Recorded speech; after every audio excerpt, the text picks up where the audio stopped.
Hello and welcome to Be Here, Be Now Here, Be Now Here. See, Be here now is Ramdas. we haven't done this in so long, and I'm still Yeah, making the same mistake as I did in the original shows. Be Now Here. Uh, Welcome, Aileen. It's been a while. it has, Keith. Lots moved and Yeah, changed. lots of change, lots of movement, and this will be episode number 6 if we put it out. Okay. Let's try and put it out. The thing we want to talk about today, and I'm going to throw a sentence at you, and then we can go from there. Finding yourself is not about becoming someone new. It's about remembering who you were before the world told you who to be. This is the spiritual journey, my child. What do you think of that? Well, I think it is, we've spoken about it. I have maybe in the last 2 years, maybe 3 years, done a deep dive into neurodiversity, which hadn't really had been on my radar because of family members, maybe for the last 5 years. But I suppose in the last 3 years, I feel like I've been in a serious intensive of learning. So I find it really interesting that sentence, that quote is saying, basically remembering who you are before other people told you who you had to be. Mm. And, that's a line that I've definitely heard from many spiritual teachers is saying, remember who you are before you had a name, before you were called Aileen, before you knew you were Irish and that you were the youngest of a Catholic family and you grew up in Dublin. Before And all of that. you were good at maths and sport, and Yeah. you were pretty, Label. or you were attractive, or you were Yeah. interesting looking, or you could be a character actor. Yeah. All of those things. You were speckled Whatever. 4 eyes, or whatever. So You were told you had beautiful hair, so you always had to keep your hair beautiful. You were a good boy, so you always had to be a good boy. So whatever that was, all spiritual teachers that I think I've ever gone to have talked about this, the conditioning, the conditioned self. Now, I'm finding this super interesting because if I look at neurodiversity is the word that's most commonly used in this area of conversation is about masking, about wearing a mask. Like it's very clearly stated, you're wearing a mask. For you to operate in the world, you're wearing a mask. Like it can't be clearer. And that is, if we circle back to the spiritual statement, saying, remember who you are before you were told who you were meant to be. And started wearing the mask. And started wearing a mask. Like, I think it's Ramdas who talks about the spacesuit. Yeah. Yeah. So you put on your spacesuit to go out to be in the room, to leave the house, to go up on stage, to go to work, wherever you go, you got to put on your suit. And some people's spacesuits are like shirt and tie, and I think this is really good, and I think it's a really interesting conversation around neurodiversity versus neurodivergent, I think is the right word. Yeah. Neurodivergent versus neurotypical.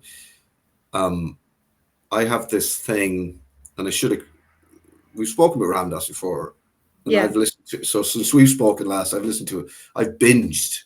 But he's a good person to binge on. I love him. I go to sleep listening to Ramdas. Yeah, I fall asleep listening. Like, if anybody wants to listen to Ramdas, there's like 300 episodes of a podcast there of him just talking, and every conversation is so mind blowing, and he rarely repeats himself. Sometimes he repeats the stories, but that's because their stories are good. But there's a thing that I do now, and you talk about the ego. If I'm reacting to something, I have to say, hang on, Keith, you're being someone now. You're being somebody. Stop being somebody and see if there's a problem. So like, who's offended by this? It's almost like because the mask I'm wearing, or the mask I'm used to wearing, or the person I had become due to being told who I was by other people or society, is reacting to a situation. the person I am underneath the mask and without being Keith Walsh, Newbridge, used to work on the radio, went went to the Mars College, played football, whatever. The person before all of that probably couldn't give a fuck about what's happening and doesn't need to react. So I don't know.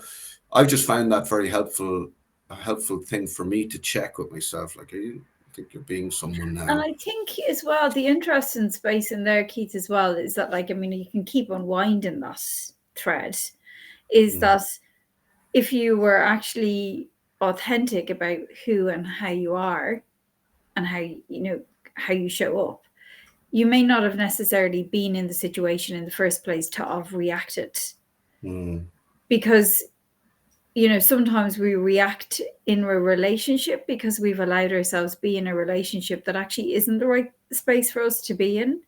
But we've been there because the spacesuit or the mask that we think we are meant to be, you know, it's the right match for that mask.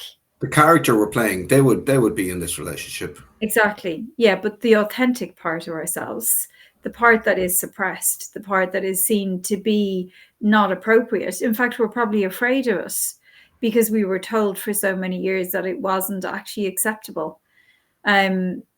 That part of us then eventually, you know, does start to become louder and louder and needs to be seen and to be heard.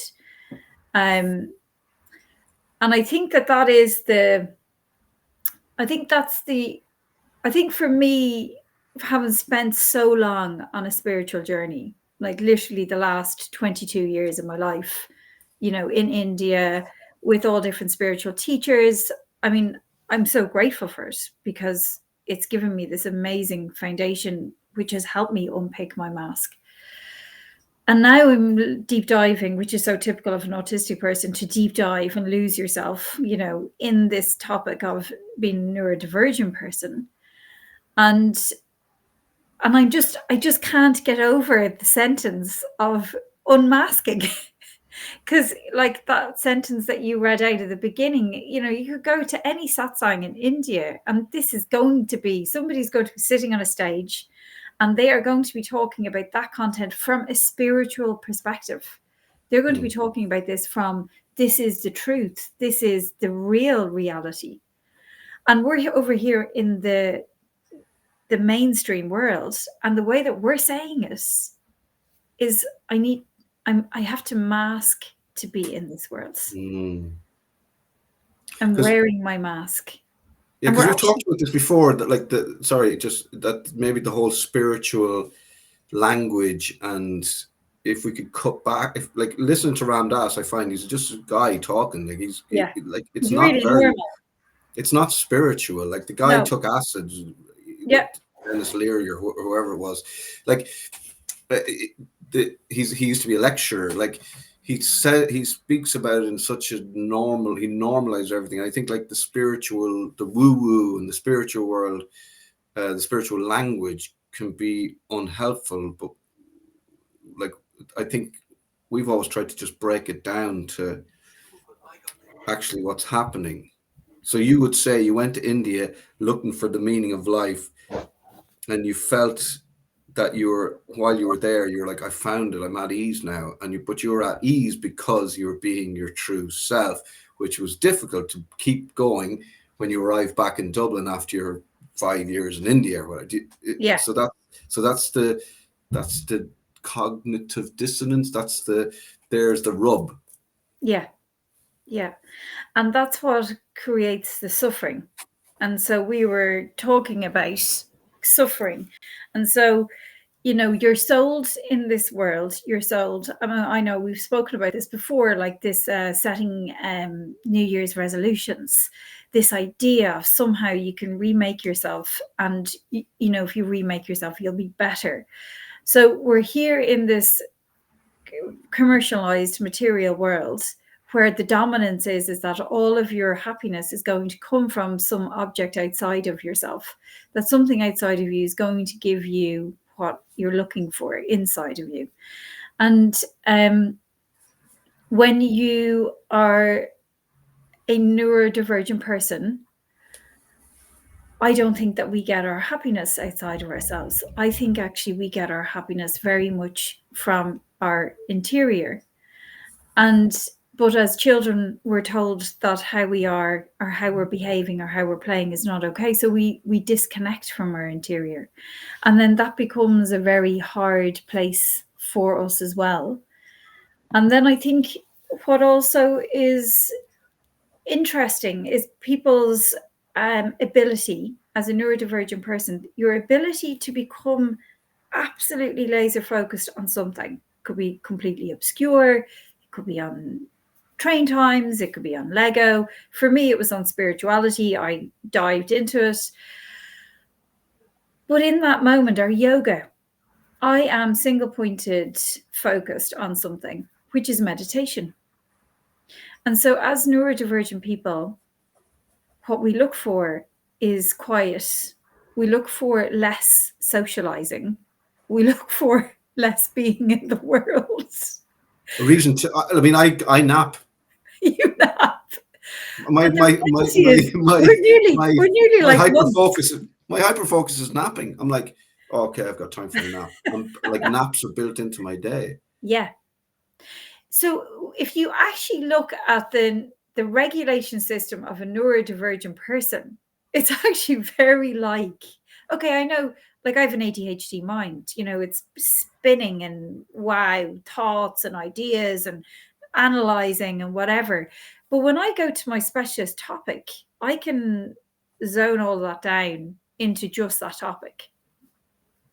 And I'm just there. So I actually really feel that the statement that you said at the beginning about finding our true authentic self, and then our Western society, even though that's not the correct terminology to say, you know, let's say the commercial world, Yeah. we now call it masking. Yeah. And I actually really think that the thing is that neurodivergent people are probably a little bit more connected to their authentic self when they stop trying to fit in to the world that is around them. And I think that that's what's happening right now. I think the revolution of people, you know, unmasking and becoming much more authentic is becoming way more The norm. the norm. Acceptable. Do you think that people going for Yeah, like people are. people getting a diagnosis and looking for diagnosis? Because I get a lot of messages from people going, "Oh, I think I might be have ADHD, I might have autism. Where did you get your diagnosis?" And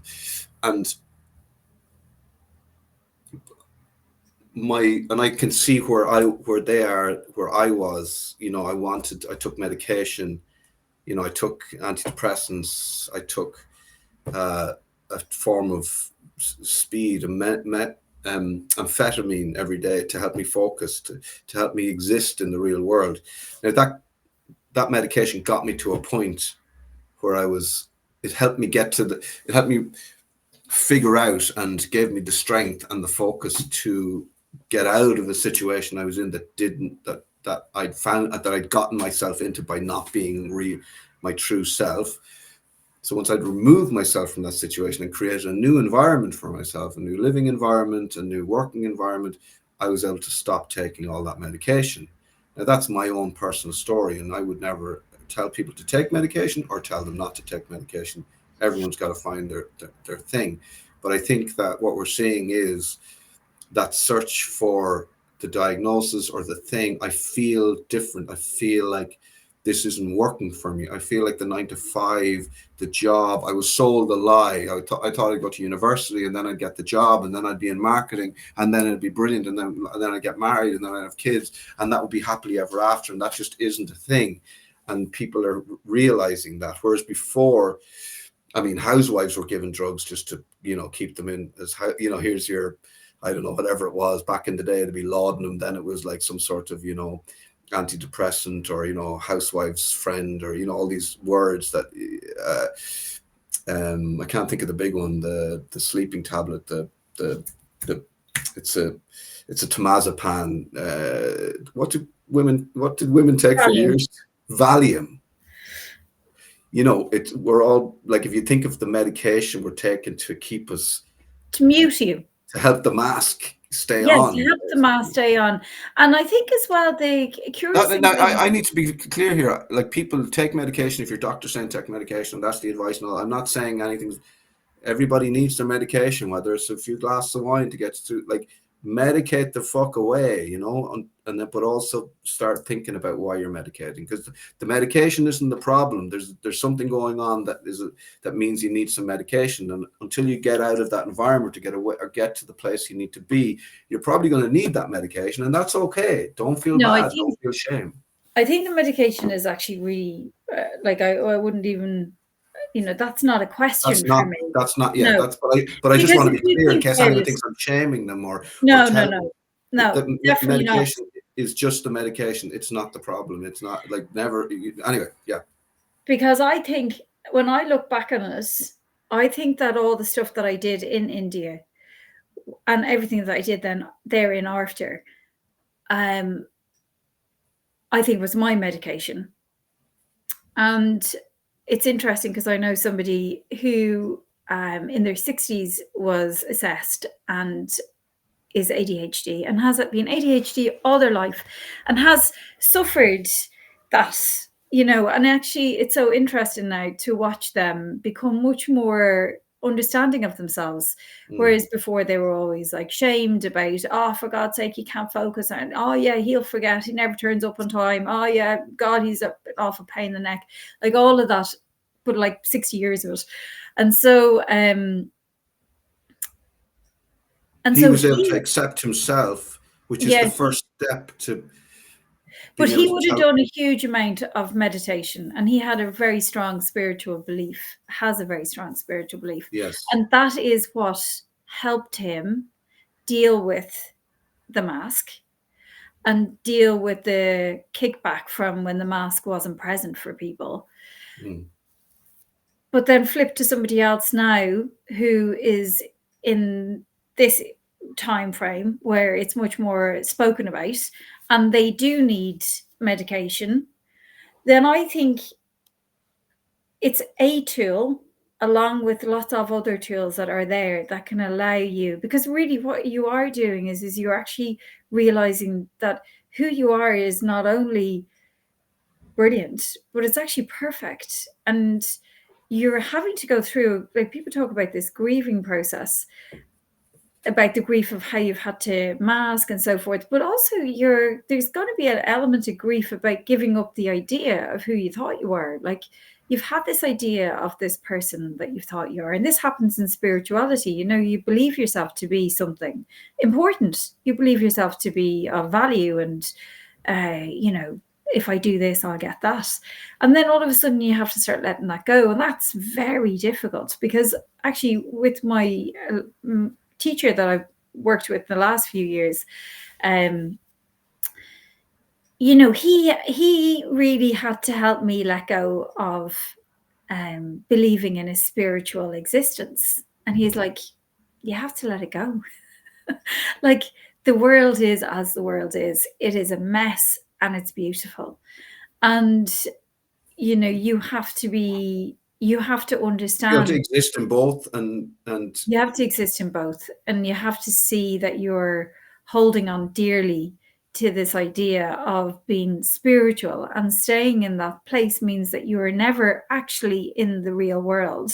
So spirituality, I'm saying, in this spiritual realm, meant that for you, I'd never have to encounter difficult things or ugly things or chaos or places where I felt discomfort. Yeah. Or I can spiritualize it away. And he was saying to you, it's not real. But you're talking about. What was he saying? So what was he saying? That the He's world is beautiful and it's a mess. Yeah. And how do you delusion. How did he tell you that what was he saying about how were you like, well, what do I do then? Yeah, exactly. It was so I'm talking about this grief. Like, as a neurodivergent person, you've believed yourself. You spent quite a long time building this facade. And all of a sudden you're like, oh, actually gotta let that facade go. It's not real.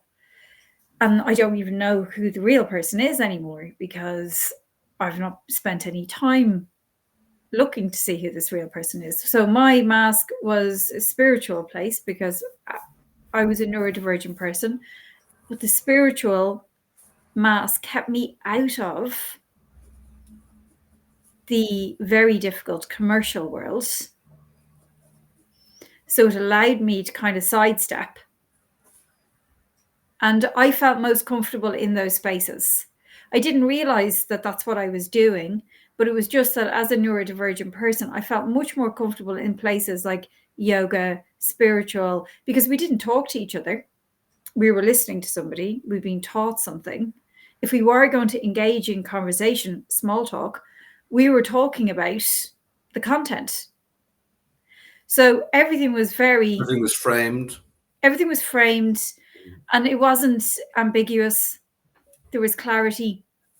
And I didn't need to worry to the same level that I might have to worry if I was standing in a pub with a group of people. Things weren't going to kick off in the yoga space. People aren't going to kick, but I'm not going to have to chit chat either about something. To me, that actually feels painful to have that conversation, because it just means nothing to me, because it's just not in my stratosphere. Now, I don't expect either another person to listen to what I want to talk about, but I'm probably happier just not talking. So I just find it very interesting that there is a lot of correlation between the whole idea of neurodiversity and unmasking and this spiritual quest for our true selves. I mean, if you look at, is it Jason Campbell? Is it? The search for, what's his name? I can't remember his name. Anyway, whatever his name is, it's about this whole thing about going, for this journey where you let go of your old identity. You have to go through something difficult to let that go, and then coming back to your true self.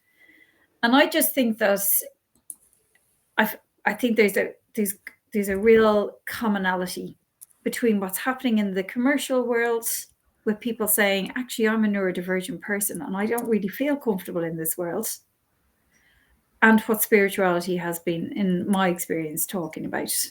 I think there's a blend very much there. Yeah. I found Joseph Campbell. Joseph Campbell, yeah. Okay. Jason Campbell, there's a Jason Campbell who's a master instructor. He's a 6th degree black belt. well done, so what we're talking about, if we just sort of like give a little idea of, you're born, you're a soul, you're just a blank canvas. Then you're told you're not fully blank. You can't be fully blank. Well, you've got that's your karma. Yeah. Okay. So then you've got your stuff that's been inherited. That's generational and inherited. It's generational. Yeah. So you arrive into the world with some of that stuff. And that's something you're going to have to do as well. Sorry, guys, that's something you're going to have to deal with as well. You're going to have to break the cycle of that generational trauma. You just do something different, change your reaction to something. So you're born, and then somebody, your parents or whoever, your guardians or school teachers, they're saying, oh, when you do this, that's good, and when you do this, that's bad. Do you need to just was like my postman's here? What? So I could do this actually while Aileen is dealing with the postman. So as a child, then your parents, your guardians, your adults, and your sisters, your brothers, your cousins, your friends, your peers. This is good. This is bad. This is good. This is bad. This is good. This is bad. So your behavior, you're too noisy. You're too fidgety. You're too talkative. You're a chatterbox. You're this. You're that. So you're always like readjusting and I would say fixing yourself. So you've got your mask on, and then you're adding all these bits to your mask, and you're fixing this and fixing that, and then your mask is a fucking mess because there's bits taken off and plastered, and there's like, if you looked at someone, I'd love to build someone's mask. Could you imagine how fucked up it must look? Because you've added on a horn here, and then you've had to hack that off because people didn't like it, and then there's the plaster over there, and then over the horn you've got a tattoo, and then you've got long hair. Could you imagine if you actually built your mask as a mask? It would just be such a mess. Like, when the face you have is really beautiful.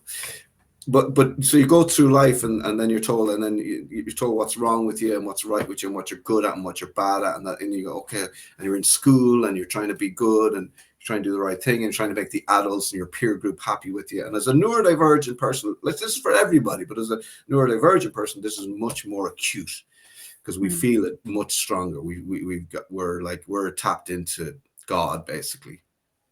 Yeah, but I so, think but, I but, think so then you go to university and then you get your degree and then you end up in this thing, and someone hands you a briefcase and tells you to put on a suit, and then you get married and then you've got kids and blah, blah, blah. And then suddenly you go, I've got this really heavy mask with all these bits hanging off and all these things. And it's the idea of then what people start doing is they go on this journey of fixing themselves. So if I do this, I need to stop drinking. I need to do this. I need to be better at this. I need to be on time. So you're always trying to fix yourself. You're looking for you're looking for the app that will, make sure that you pay your bills on time. You look for the app that makes sure you turn up for things on time. You look for you're really good at Excel sheets, and you're organizing your whole life and your shopping list and your this and your that, and everything is about fixing everything. So everything is just so you won't feel anxiety because you've got everything so super organized that nothing will ever go wrong, and then you'll never feel stress again. But that doesn't work. And then you get to a point where you go, actually, you know what, none of this works for me, and now I got to go back. And instead of fixing, what you need to realize is you need to unfix yourself. Nothing needs to be fixed. You just need to let go of everything.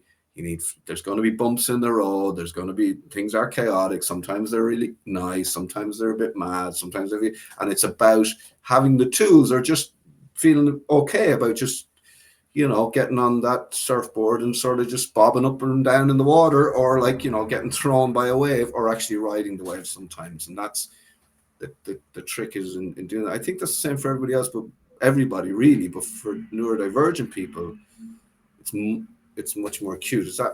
Am I? I think it is, because I think what's happened, and this is completely my own concept, so nobody needs to take this as truth,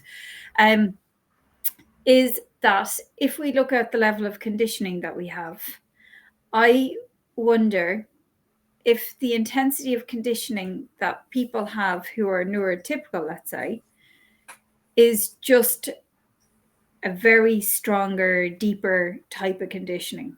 It's, if we flip it over into a spiritual conversation like this, it's the karma. The karma is just more rigid. The spacesuit is bigger. The amount of spacesuit is bigger. The messages that are coming in, they take longer to penetrate through. Whereas I think with neurodivergent people, I feel that the need to have the very thick spacesuit just doesn't seem to be there to the same level. Now, in saying that, I'm not also saying that every neurodivergent person is conscious and aware. I don't believe that to be the situation, but I believe that their diversity and how their neurotype is happening is that it doesn't allow them to commit as heavily as a neurotypical person to the belief in the conditioned. Oh, so somebody who is neurotypical, Yes, would find it much easier to kind of put on the mask yes, and get through the whole of their life with yes. that mask on, and would be able to manage, so the extremes aren't as much, and Because a lot more the systems are built to suit them. exactly. So the systems work for them. But the neurodivergent persons, the systems work against them.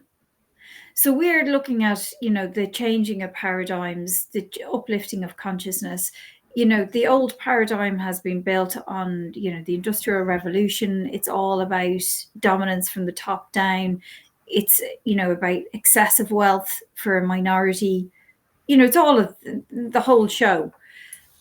And we're, if you look at the yoga philosophy, we are now at the end of Kali Yuga, which is the worst time of the epoch of time in the yoga history. And the next stage of time that we would move into is the perfect time. So that is where we are coming to. We are at the end of this time, if we look at yoga mythology. And we're now moving into this era where it will be back in balance, where there will actually so Donald Trump won't be president anymore and everything will be grand. exactly. So we're seeing the worst We're So we're seeing at the end of the last sting of a dying an wasp, epoch. almost, and then we're just Exactly. gonna. Yeah. Oh, thank you for saying that, because So that is why for a those while. systems that suit a certain type of brain, that were created by a certain type of brain, then that is shifting. And it is shifting now that more and more neurodivergent people, more people are saying, I can't work in that system. It's not possible for me to work in that system. It's painful. It's wrong. It's unjust. And it's pillaging the earth. It's, we're taking all of the nutrients of the earth and destroying it, which is in a sense destroying ourselves. So I think that as neurodivergent people, it's just not possible for us to pretend to the same level. Yeah. Yeah. And I mean, I know people, like I've gotten to know people who have children who are neurodivergent, and they're doing absolutely fine because they're given the space to explain what they're feeling. Bit by bit, parents are moving away from this idea of shut up and put up. Yeah. This is just the way it is. There's nothing I can do. You have to do this. You got, this is how just the world works.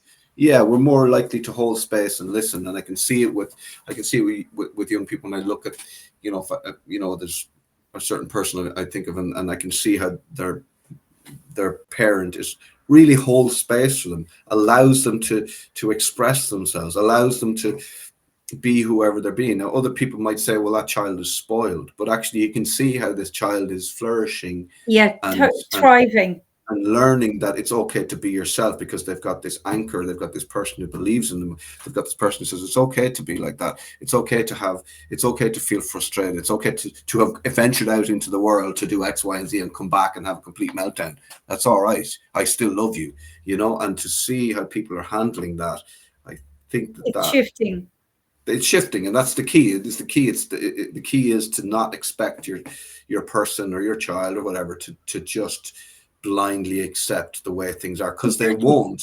And that's changing. Friction. It is changing. Yeah. And if you have a look, Keith, I don't know if you've listened to the telepathy tapes. Have you listened to that podcast? Yes. Yeah. And so, I mean, like listening to that and listening to the parents of those kids, who are non-speaking autistic children, and they're speaking telepathically to each other in different countries. And yes, absolutely. In fact, like if you listen to that, it would change your whole view of the fucking world. Yeah, exactly. I mean, so that's the thing, is that we have this, and that's what all, like the statement that you said at the beginning, is at the basis of all spiritual teaching. You believe yourself to be this tiny, tiny little ego self, and actually you are so much bigger. And I'm not saying that neurotypical people aren't also that. I'm just saying the level of conditioning, they haven't been as challenged. Joseph Campbell's saying is that you have to reach a huge challenge for you to wake up. Yeah. If you're a neurotypical person and the mainstream system works for you, then maybe the bang on the head isn't as sore as somebody who's a neurodivergent person who's like, I can't operate in this system because it's really painful. That bang on the head is bigger. But I'm now going to have to slay this dragon to move on with my life. I'm going to have to slay the dragon to move on with my life. And when you listen to the telepathy tapes and you hear these kids who are having these conversations with each other, and they're saying, this is actually how we choose to communicate, and this is actually how we should be communicating, and we have the capacity to be able to do it. And like the mainstream, the chunky system is saying, oh, those children, they're not even in there. There's nobody there. There's nobody at home. Just ignore them. Put them in the corner and medicate them, whatever it is. Medicate them, yeah. And actually, not only is there somebody in there, this person that is in there is like operating on a completely different level. Yeah. And so I think it is fascinating because, the thing about Hinduism, Buddhism, Jainism, whatever ism, is that it's a religion, and then or has a connotation to a religion, and then we get caught up into the whole religious debate.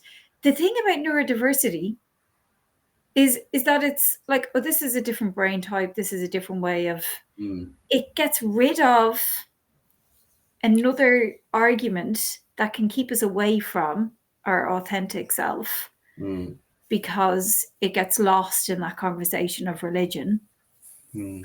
And now we're talking about something which is tangible for the clunky world to accept, because we're talking about the brain patterning. Mm. So it can accept it because of the brain patterning. And I think it's creating a huge amount of waking up of people. People are probably going to be a lot more authentic than they have ever been before. And by default, that changes societally how we're behaving, hopefully. And I think it's like the spiritual revolution happening through neurodiversity Yeah, without the label. without the We can label. only hope. We can only hope. But as you were talking about religion there, I know we'll wrap it up now. I was just thinking about my granny, say for instance, Yeah, Catholics. yeah, Think about your granny, maybe not your granny, but my granny went to mass every morning, right? So she was guaranteed about 3/4 of an hour of sitting in silence every morning. On top of that, she probably went to confession. And then she, you might have a granny who helped out in the church who would just like be in there tidying, cleaning. Like you look at these people who are looking for spaces of yeah, calm, of quiet, yes, of away from the chaos. yeah, And I mean, the Catholic Church, you might say, well, they benefited from that, and they did, but people were looking for those moments in the day where nobody was asking for anything, they, except God maybe, but it was mostly about that feeling they got when they exactly. went into the door of the Yeah, church and everybody had to be quiet and they were yeah. able to just sit there and say the same words over and over again. And that is exactly what, probably that's why with so many really, really, really holy Catholic grannies. Yeah, but actually, the person who I was talking about, the man in his 60s, Mm, has a very deep Catholic faith. mm, And he would often say to me, I just go in there when there's no mass on. I just like to go in there and sit and be quiet and, light a candle. And it just brings me great sense of peace. So, yes, we have been looking for this solace for our souls, because the world we live in doesn't create that solace. all the Irish grannies are autistic. That's the end of the chat. The That's Buddha the was conclusion autistic. we've come to. He was. He definitely was. He He definitely had his own certainly way of was. doing things. Yeah, He definitely hyper focused on sitting under a tree. exactly. I'm just going to sit under this tree, and if anybody wants me, I'll be under the tree, and I might choose not to talk to you. And I give you the fucking answer I want to give you, whether you like it or not. I'm And not even going to no try and be nice. ambiguity, No really ambiguity. clear. The Yeah, world is suffering. yeah. And you must suffer too. And in that suffering, you might find some happiness. Good luck. Right. All right, Keith. So lovely to see you. Brilliant. Love how this We journey goes. should do this again soon. Back to the Buddha being autistic.